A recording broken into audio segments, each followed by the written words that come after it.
did the mermaid wear to her math class in algebra? I stayed up all night wondering where the sun went, and then it dawned on me. Love a pun. I love a dad joke. The lamer it is, the funnier it is to me, because I'm a cornball. Hey everybody, thank you so much for checking out this video. It's your girl LB. Welcome to my channel Watch With Me LB, where I give you fun, fresh, and funny rants, reviews, and recaps on my favorite movies and TV shows. We are here to talk about The Last of Us episode 4 entitled Please Hold My Hand.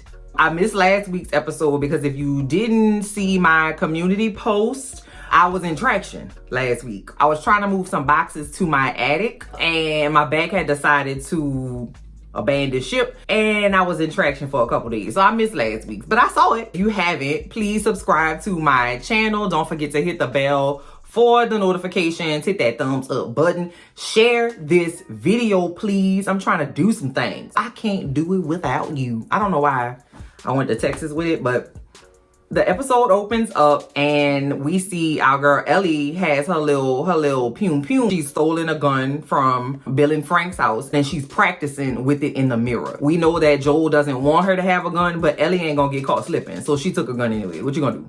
What we doing? We out here fighting for our lives and you want me to do what? Stab somebody?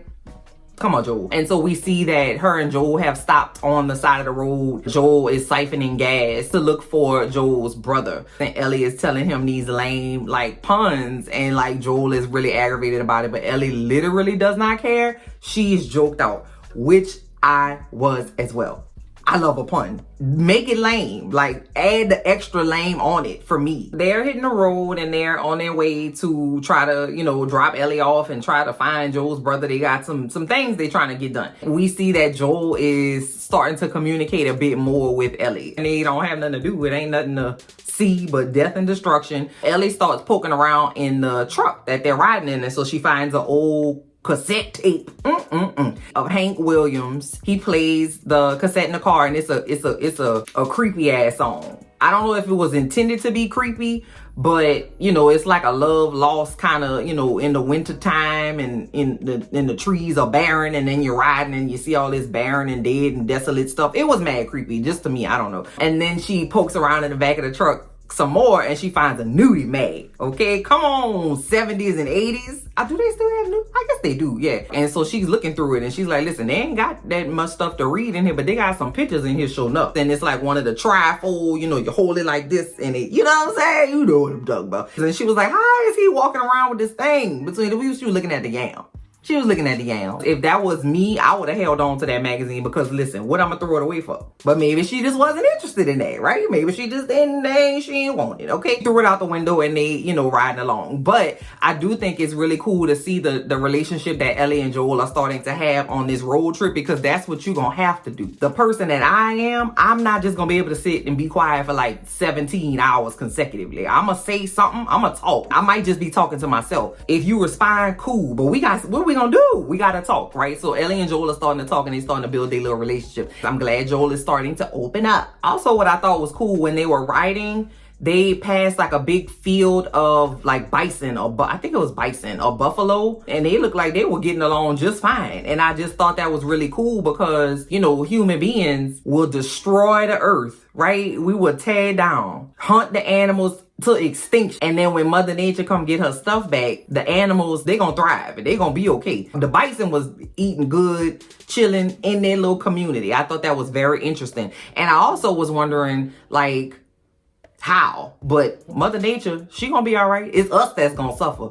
As well we should, because human beings are trash and we don't treat Mother Nature right. Joel decides that it's time to find somewhere to sleep and try to get something to eat and get some rest because, it's about to get dark soon. So he pulls over to the side, in the woods somewhere, and they eat 20-year-old Chef Boyardee ravioli. And Ellie was tearing it up. Girl, Ellie was swallowing them raviolis whole, baby. She wasn't chewing or nothing, Jesus. Ellie was like, can we build a fire? I'm really, really cold. Joel was like, nah, you know good and well, because people will see the smoke and see the fire and come for them and know where they are, right? And so Joel was trying to he's teaching her a little bit by little bit. And so he tries to go to sleep, but anxiety. It's a bit. He was kind of standing on guard with his little gun with like 3 bullets in it. Ellie got her little rest and Joel kind of stood guard. But I thought that was cool because, you know, it kind of lets us see a little bit more about Joel, because we don't really know nothing about him from the point where his daughter passed away until now. We just know that he's dead on the inside. It's good to see that he still has those instincts about him to protect the people that he's with, and to kind of show Ellie the ropes a little bit, so they, you know,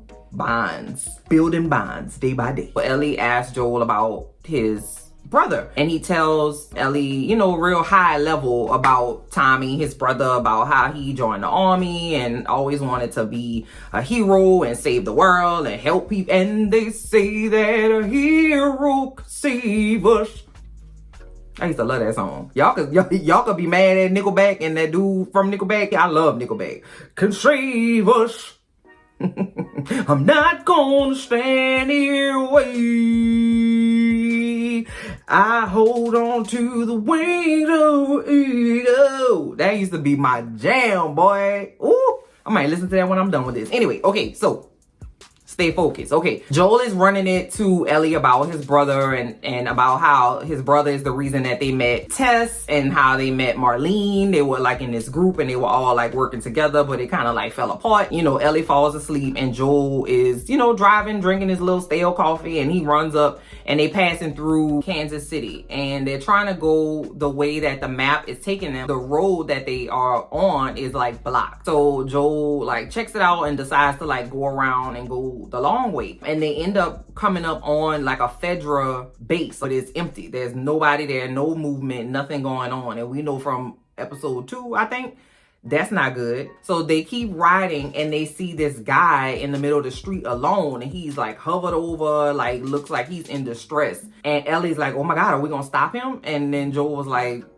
absolutely not. Immediately no. So he tries to like go around them, and they end up getting into like an altercation. They start shooting at them, and like Joel loses control of the truck and they slam into like this washateria and they crash the car. And so they get out, Joel grabs the gun, now they in a full-on shootout. So Joel has to figure out a way to get Ellie to safety. He sees a little hole in the wall, and Joel is like, Ellie, you see that hole over there?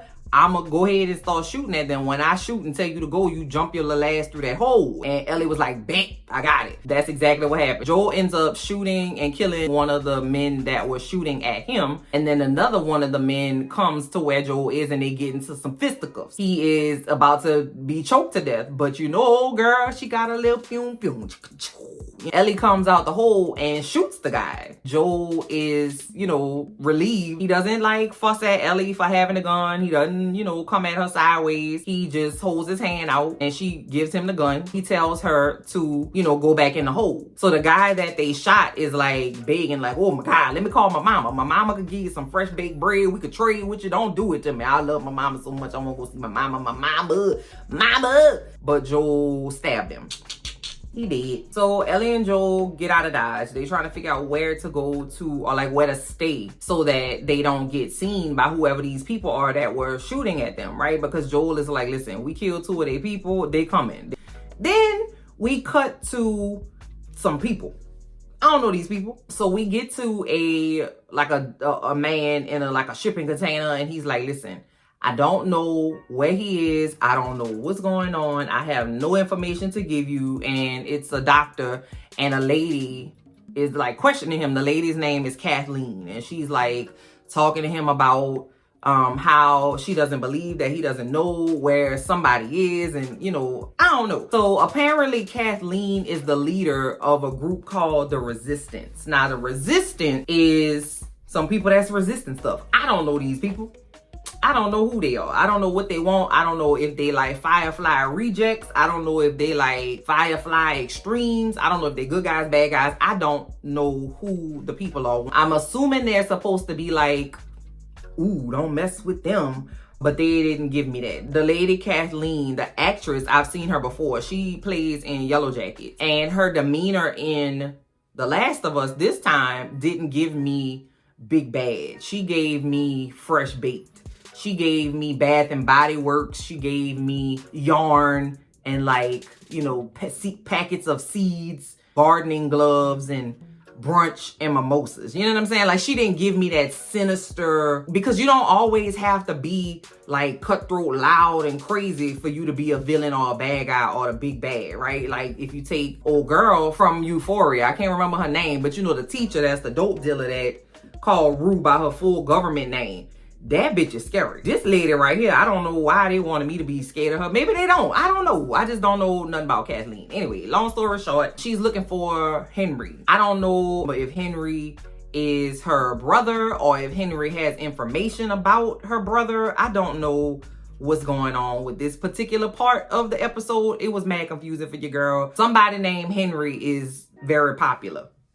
She thinks that the doctor that she's interrogating knows where Henry is, or knows who Henry is. I don't know. She ends up killing the doctor. If it's anything that I know for sure to be a fact during very catastrophic, dangerous, very scary and uncertain times, is that you need folks with a certain skill set. You know what I'm saying? You need people who can render medical aid to people. Taking out a doctor because he ain't want to give you no information seem mad stupid to me. So I already don't like this lady because she don't make good decisions. Like, if you're gonna be a bad guy, you can make wild decisions, but they're gonna be good decisions for what you're trying to do. What you taking a doctor out for? How does that help you? Because you had one of your men needed medical assistance, but you killed the doctor. So now you a doctor short and a man short, and 2 or 3 men short. How does that help you? Anyway, I don't know what's going on with Kathleen. We're gonna move on because I don't want to get aggravated. In the process of looking for Joel and Ellie, all the people in the group, you know, this new resistance group, they mount up and they going everywhere. They kicking down doors.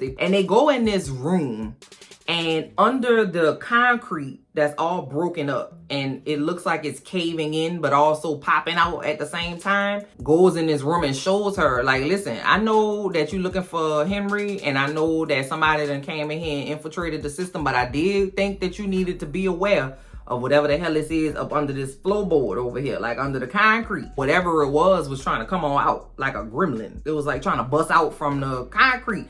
And I'm thinking, let's handle this. Not Kathleen. Kathleen say, we'll deal with this later. In my mind, something that's tearing up the infrastructure is an emergent situation. This is emergency. That's strike 2. Like, she not making good choices. She done killed the doctor and don't want to deal with what's under the floorboard. And then I don't understand how did she get to be in the position that she is being followed by all these people, right? Because, like, always my standard for like zombie stuff is The Walking Dead, right? Negan, I get why we following Negan. And Negan can command that kind of, you know, follow through from strangers, right? Kathleen,